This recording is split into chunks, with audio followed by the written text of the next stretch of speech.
something amazing happened. The other people on the bus began to stand up. The black man, the white girl, the Asian kid, they all stood up and said, "You don't know what you're talking about. Sit down, sit down." And the man sat down. The bus came to a stop, and my professor got off the bus, and the man gets off the bus, and the man comes up to my professor, and at this point, I am waiting for the violence to happen. I know this moment. I am bracing for it. And the man puts out his hand and takes my professor's hand and shakes it and says, "Thank you. I'm sorry. I just lost my granddaughter in that second plane that went into that second tower. I'm sorry." What stayed with me about that story was not just the man's transformation. It was the people on that bus. It's the people who have stood up and understood that the Sikh struggle is connected to their struggle. Brothers and sisters, aunties and uncles, I am here to tell you that it is time for us to return the gesture of recognition. It is time for us to see that we are not alone in the fight against racism or bigotry or hate, that our struggle as a Sikh community is bound up with the African American struggle, with the Latino struggle, with the women's struggle, with the gay struggle, that we are all in one struggle for justice that is extended far before we have arrived on these shores and will extend far after we leave. I know at this point, in this point of my journey, I noticed that there was something else that was missing. That we have these organizations that fight for particular communities. But I now was beginning to see another need. I began to see this hunger for a movement that wasn't just about black, brown, or white, conservative, or liberal, religious, or secular. I saw this hunger for a movement that was really about a multi-faith collective action on the issues that we most care about. And so that is how Groundswell was born. And this time, when I took my idea, nobody told me no. There was a seminary in New York City that invited us to grow Groundswell, which feels like a startup right now, but it's a nonprofit initiative committed to building the multi-faith movement for justice. We are building a groundswell for religious pluralism and racial dignity.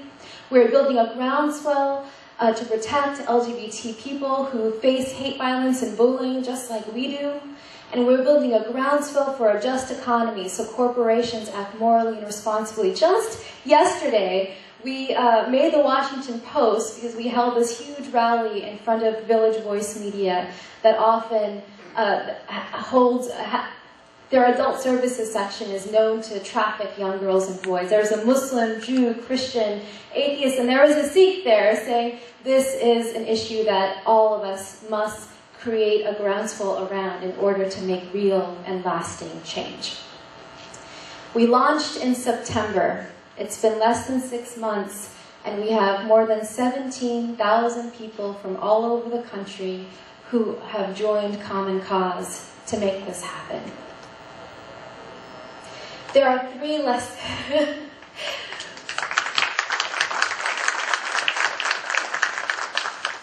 There are 3 lessons I want to share from this journey, growing, divided we fall, into Groundswell. Number 1, find your sword and shield. If you are an entrepreneur, and if you are a Sikh entrepreneur, a woman of color especially, you need to fight the good fight with armor. So I went to Stanford, and then I went to Harvard Divinity School to understand how to use storytelling and faith communities to create change. And then I went to Yale Law School to understand how to wield the law as sword and shield, to understand how to draw close to the language of power. I worked in the Senate. I reported from Guantanamo Bay. I marched the streets to sue the government for immigration raids.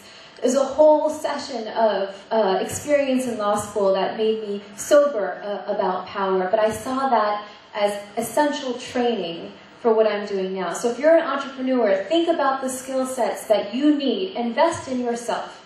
Invest in your training, invest in your sword and shield so that you can fight the good fight in whatever arena you're in. So number 1, find your sword and shield. Number 2, go to your gurus. Whoever they are, you must find your mentors. For me, it was my bago, but it was also my grandfather, but it was also my professors, it was my colleagues. Find who in your life, just as the previous speaker said, find who in your life are your colleagues who you can trust, who can be your gurus on this long and lonely, oftentimes, journey. Find your gurus. And number 3, it's all seva. Seva is no longer just serving someone in the Langar hall.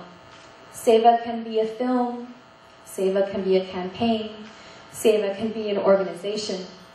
Seva can be what you are doing in your own arenas, whether it's technology or finance, business, whatever it is that you're doing. You can think of ways that you are acting out in the world in a way that serves your community, serves people around you. And that means that the way that we make change, this is the biggest lesson for me, the way that we make change is just as important as the change we make. The way that we make change. We must not do it with anxiety or anger or aggression. We must not embody the dysfunctions that we're trying to heal out in the world. We must imagine how the way we make change lifts up our families, our neighbors, and our communities. And that means, brothers and sisters, aunties and uncles, I ask you to think about the next generation of warrior saints.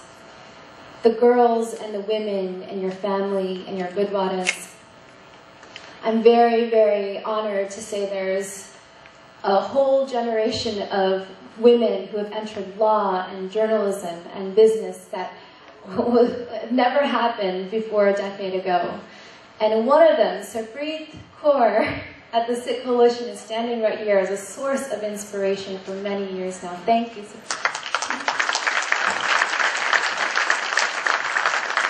We're no longer alone. You know, we're blazing this path together. And if all of you, if all of us can commit to see our girls as warriors saints, then I hope that one day when I have a daughter and she comes to me with a crazy idea, the first word she will hear will not be no. It will be yes. And it will be yes with centuries of Chardi Gala behind her. Help me make this vision a reality. Thank you. Bye, Guruji Khalsa. Bye, Guruji.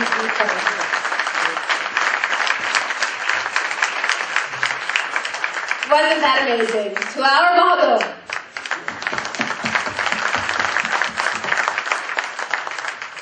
Thank you so much, Valerie, for joining us this evening.